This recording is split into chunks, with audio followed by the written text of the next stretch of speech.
Gabi na. Ano pang ginagawa mo dito? Naghahanap lang naman ako ng kausap eh. Kailangan ko rin ng kausap. Punta ako sa resort. Punta ako doon para makipag-ayos. Tsaka para tulungan siyang makabalik kay Aling Perlita. Pero ayaw niya, darling. Pinagsalitaan pa niya ako ng masasakit na salita. Tapos na tayo, kaya pwede ba umalis ka na lang? Ayaw na kita makita kahit kailan! Inasted ako ni Marilyn. Ikaw, darling, ano bang problema mo? Pumunta kasi ako kay Perlita kanina. Inalagaan ko siya tapos binantayan ko. Pero wala eh. Mas mahal niya pa rin si Marilyn kaysa sa akin. Pareho tayong hindi kayang mahalin ng mga taong gusto nating magmahal sa atin. Jerome, huwag ka na magmukmuka. Abutin mo pa yung mga pangarap mo, oh. May paano kinabukasan mo? Natanggap na daw ako bilang apprentice chef. Kaya tumawag, pinapayos na yung papeles ko para makasakay na daw ako sa barko sa susunod na linggo. Marilyn, anak, miss na kita. Marilyn, hanggang ngayon ba galit ka pa rin sa akin?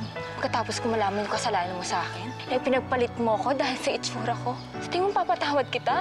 The nerve na magpakita ka pa sa amin? Layas! Sige, tell her na hindi mo na siya kailangan at you're seeing someone. And that someone is Giselle. Ziggy, leave her or I will disinherit you.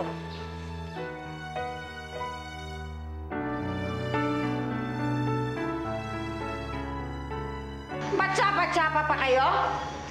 Kapag nakapasok ulit dito si Giselle, ang impostorang yan, si Santi kayong lahat. Opo, madam. Opo, balik sa trabaho.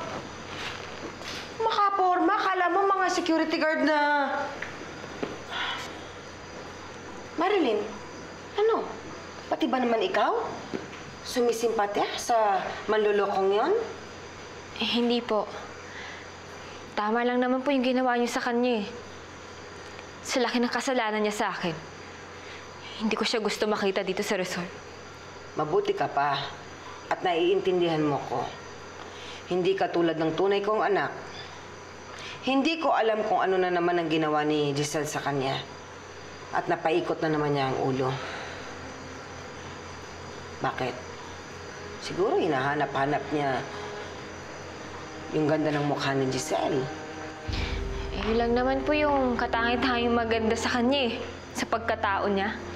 At ginagamit niya yun para paikutin yung mga tao sa paligid niya. Makuha kung ano yung gusto niyang makuha. Ikaw, Marilyn, ayaw mo bang gumanda?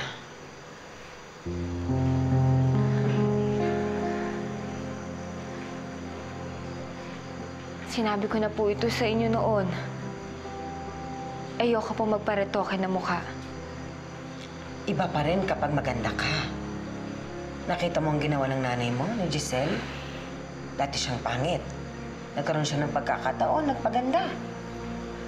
Nung nagbago ang anyo niya, nagbago na rin ang buhay niya.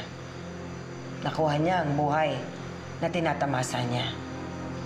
Kahit na yung mga prinsipyo at edukado kong anak, napaamo niya. Pero hindi po ako katulad ni Ma'am Giselle. Masaya na po ako anong binigay sa akin ng Diyos. Kontento na po ako doon.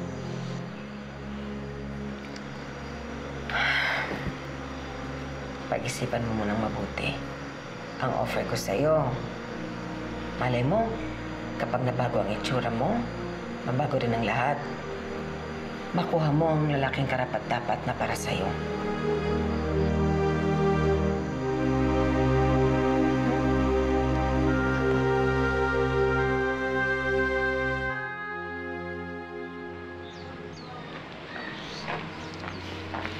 Kuya, ako nang bahala dito. Marilyn, salamat at pumayag ka na magkausap tayong dalawa. Jerome, nag-usap na rin tayo. Malinaw naman sa'yo lahat, di ba? Oo, alam ko. Hindi naman ako nagpunta dito para mangulit eh. Nandito ako para magpaalam.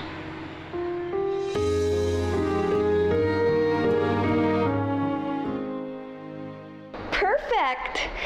If Jerome still pushes you away, baka malabo na yung mata niya, kaya naman bakla siya. Salamat, Allison, ah. Sana nga makatulong tong makeover sa akin para magkabalikan na kami ni Jerome. Of course! Alam mo naman sasabihin mo sa kanya pag nakita kayo. Well, hindi ko na kailangan kabisaduhin yon. I'm just going to speak from my heart at sabihin ko sa kanya yung totoo. Sabihin ko lang sa kanya na mahal ko talaga siya. And I'm going to do everything that I can para lang bumalik yung feelings niya sa akin. Kahit mag-antay pa ako, gagawin ko yun. Talaga? Ganda mo, girl.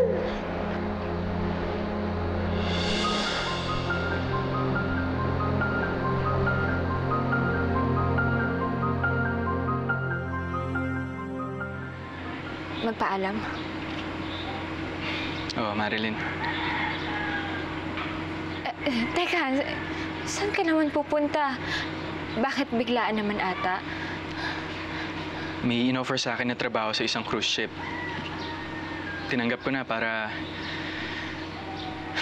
makalayo ako sa'yo. Tsaka para makalimutan na kita. Hindi ba yun naman ang gusto mo? Ang bilis naman. Sidido ka na ba dyan sa gagawin mong yan? Hindi ko na ipagpipilitan yung sarili ko sa'yo, Marilyn. Tsaka ayoko na rin pumagitna sa'yo at sa mga Carbonell. Mas magiging maganda yung kinabukasan mo kung nandito ka. At kung lalayo ako. Mas mabuti na rin siguro to yung magkahiwalay tayong dalawa. Pero Marilyn, isa lang yung hiling ko sa'yo bago ako umalis. Gusto ko sanang tandaan mo na naging totoo ako sa'yo. At minahal kita ng sobra-sobra. Paalam.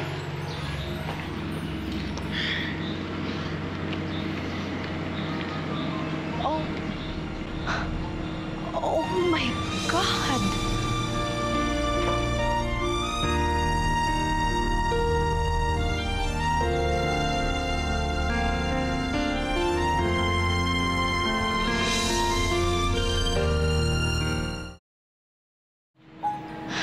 Yung sinasabi ko sa yung balikan mo si Jerome, forget it, Darlene.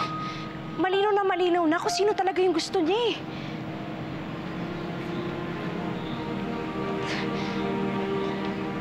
Gosh. Darlene!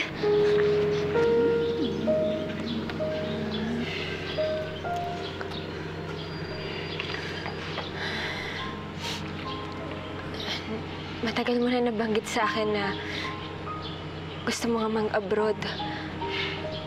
Masaya ako na natupad mo yung pangarap mo. Salamat, Marilyn. Sige na, pumasok ka na. Baka makita ka pa ng lola mo, pagalitan ka pa. Mauna na rin ako. Good luck sa'yo, Jerome.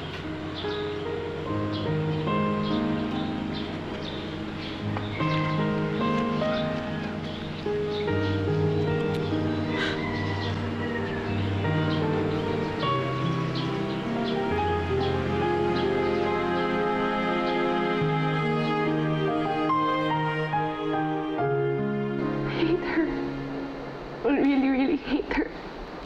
Darlene, tahan na. Kasi talaga yung malamig at pangit na babaeng yun eh. Kung kailan libre na si Jerome at kung kailan ako makikipagbalikan sa kanya, saka naman siya i-eksena. What do you expect from a snake? The uglier, the more poisonous.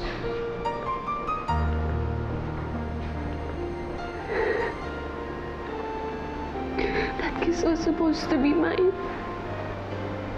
Ako yung dapat na hinahalikan ni Jerome at hindi si Marilyn.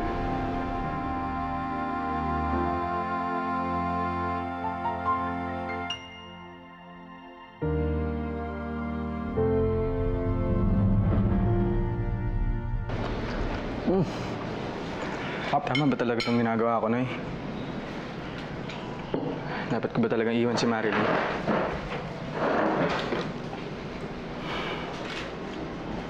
Pero sa akin, ginawa mo yung tama. Parang tama na atang isara mo yung chapter niyo ni Marilyn. At saka Song naman, ang dami-daming magagandang babae dyan. May mga makikilala ka pa. Ang sa akin lang naman, Jerome, huwag mo nang gawin yung relasyon na wala nang pag-asa pang mabuhay ulit. Para akong sinasaksak yung sarili ko kanina na nagpapaalam ako sa kanya. Sakit-sakit. Hindi ko yata kayang malayo sa babaeng mahal ko. Chong, tama na. Uy, tama na. Ano ba? Paano mangyayari dyan sa buhay mo kung hindi ka makakamove on sa heartbreak ninyo? Tsaka, isipin mo na lang may pagkakataon ka ulit na gumawa ng panibagong buhay.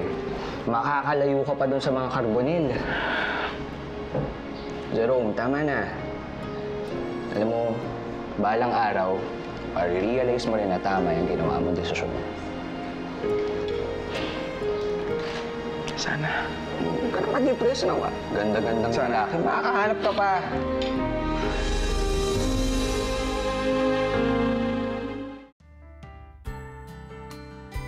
Gusto ko sanang tandaan mo na naging totoo ako sa'yo at minahal kita ng sobra-sobra.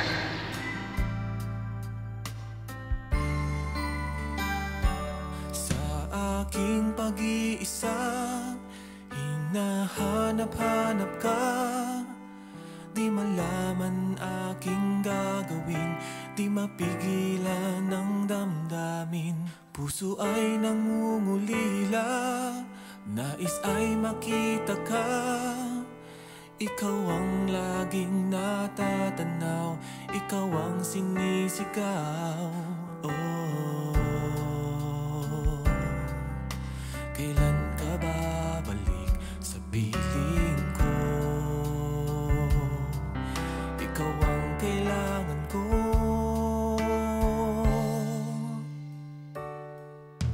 Sana'y muling marinig ang tinig mong nagsasabing ang minamahal mo ay ako.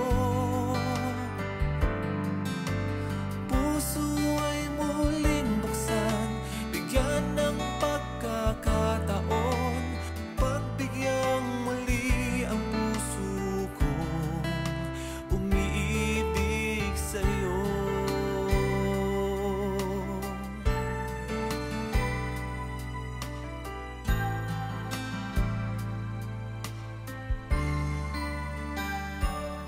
Sana ay patawarin sa aking pagkakamali. Di ko kayang muling saktan ka at iwanan kang nag-iisa. Puso ko'y walang kasama, nais ay kayakap. Kasalanan ko to. Sana ay marinig. Hindi ko agad pinalam sa'yo ang totoong nararamdaman ko.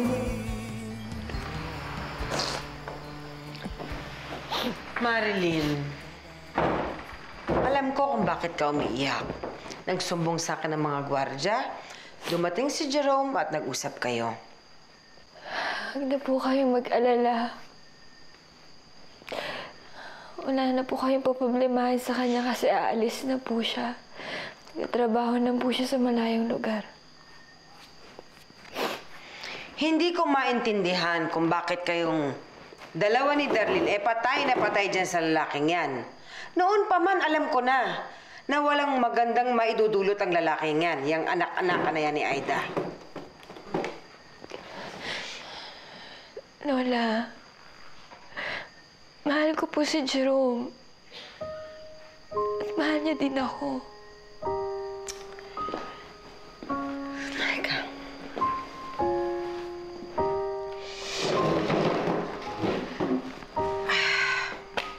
Gumising ka sa katotohanan. Alam natin kung anong itsura meron ka. Si Jerome, nakikita ko naman yung batang yon. May mukha. Guwapo. Maraming maghabol sa kanya ng mga babae. Maniwala ka sa akin. Hindi ka niya siseryosohin. Kung pinuntahan niyo po ako dito para laitin lang, Pwede po bang i-reschedule nyo na lang po na yung mga araw, wag lang po ngayon. Ayan ka na naman. Sumama na naman ang loob mo sa akin. Sige, tawagin mo na akong matapobre. Pero alam mo na hindi ako sinungaling. Alam mo ang ibig kong sabihin. Marilyn, malupit ang mundong ito sa mga katulad mo. Sige, tatapatin na kita. Tinanggap kita, minahal kita, kasi apo kita, kasi kadugo kita. Pero sa totoo lang, hindi ko gusto ang itsura mo. Pero hindi naman po lahat ng tao, di ba, nasa paglabas sa kanya ang tumitingin. Sana nga. Marilyn, pero hindi.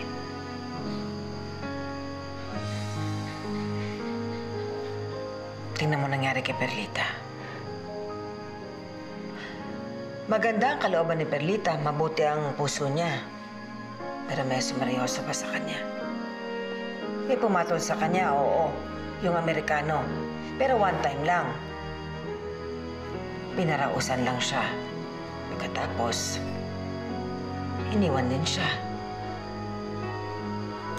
Gusto mo ba mag-end up katulad ni Perlita?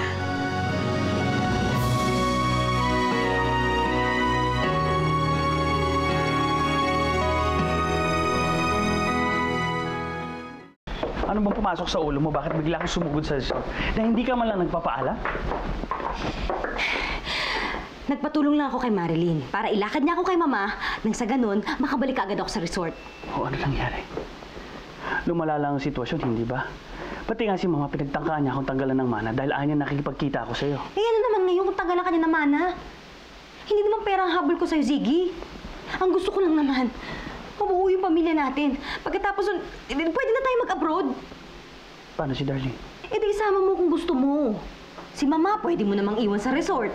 Giselle, alam mo hindi ko magagawa yun sa nanay ko dahil kahit papano, nanay ko pa rin siya. So sinasabi mo na, ang nanay mo hindi mo pwedeng iwan mag-isa pero ako kaya mo akong pabayaan? Oh, come on, Giselle. Pinapipili mo ba ako? Yan ang wag na wag mong gagawin dahil alam mong matatalo ka. Ano gusto mong gawin natin? Hindi ko alam. Mukha nang walang patutunguhan tong pakikipagbalikan ko sa'yo eh. Mabuti pa maghiwalay na muna tayo. Ziggy.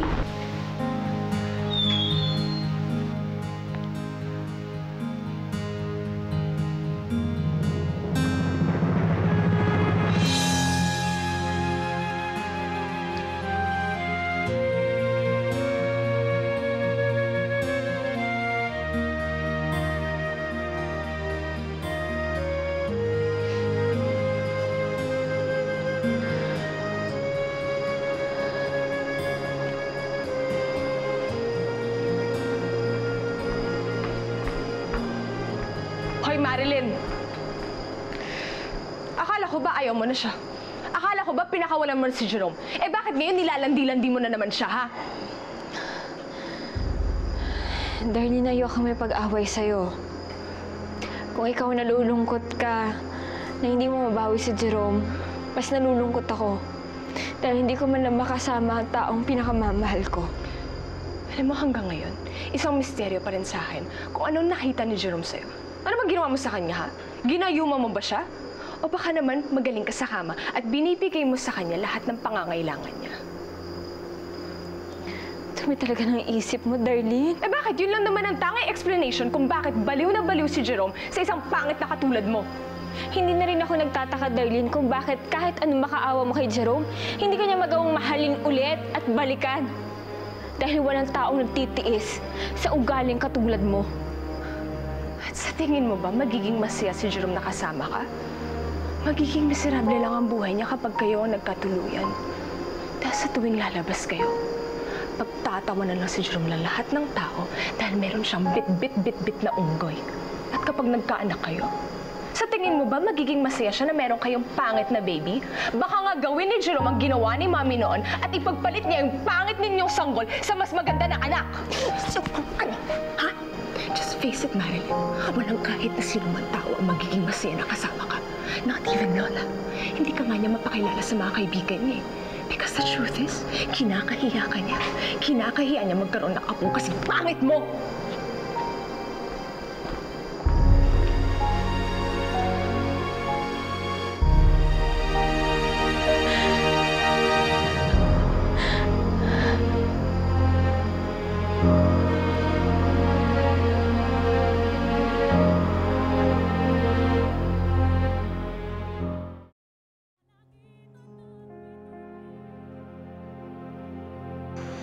Iba pa rin kapag maganda ka.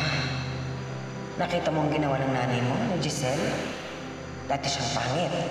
Nagkaroon siya ng pagkakataon, nagpaganda. Nung nagbago ang anyo niya, nagbago na rin ang buhay niya.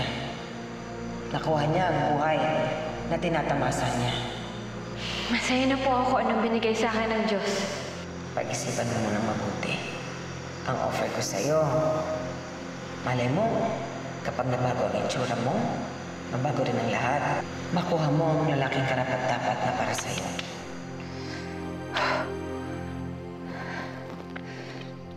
Gumising ka nga, Marilyn. Sa tingin mo ba yung katulad ni Jerome magkakagusto talaga sa'yo? Sa itsura mong yan, umaasa kang may magmamahal sa'yo ng totoo.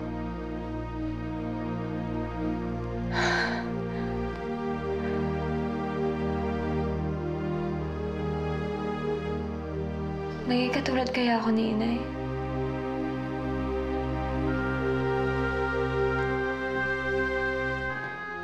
Meron pa kayo lalaki ang magmamahal sa akin.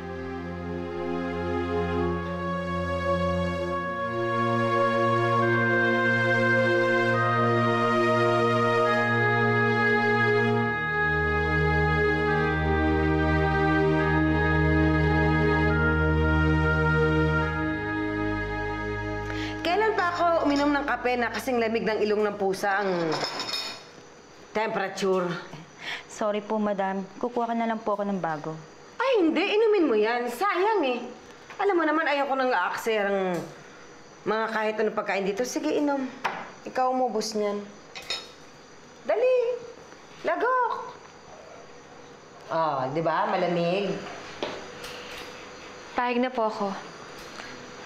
Pahig na po ako sa gusto niyo. Ano ibig ko sabihin? Pahig na po ako magparitoke ng mukha. Mahaba man ang pagdurusahang kalalagyan. Langit Binabalaan kita. Hindi na siya pwedeng bumalik sa pamilyang ito at dyan sa puso mo. So pwedeng tayo na lang dalawa, hindi ba? Kulang ba talaga yung desisyon mo magpaayos ng mukha? Saan nga ba nag-ugat lahat ng naging problema ko sa buhay? Eh, hindi ba sa itsura ko? O bakit nag-away na naman kayo? Kasi bumigay na siya sa gusto ni Lola. Sabi niya magpaparito ka na siya ng mukha niya. Hindi ako papayag. pangarap na hiling, titibayan pa. Hindi ako papayag na magpagawa ng mukha si Marilyn. And the only person who could stop her is Nay Perlita. Marilyn! Skandalo dito, ma. Marilyn, anak! Lumabas ka na dyan! Kung hindi ka nila kayang tanggapin, ako kaya kitang tanggapin. Kahit ano pang itsura mo, anak, mahal na mahal pa rin kita. Tama po ang lola ko. Umalis na nga kasi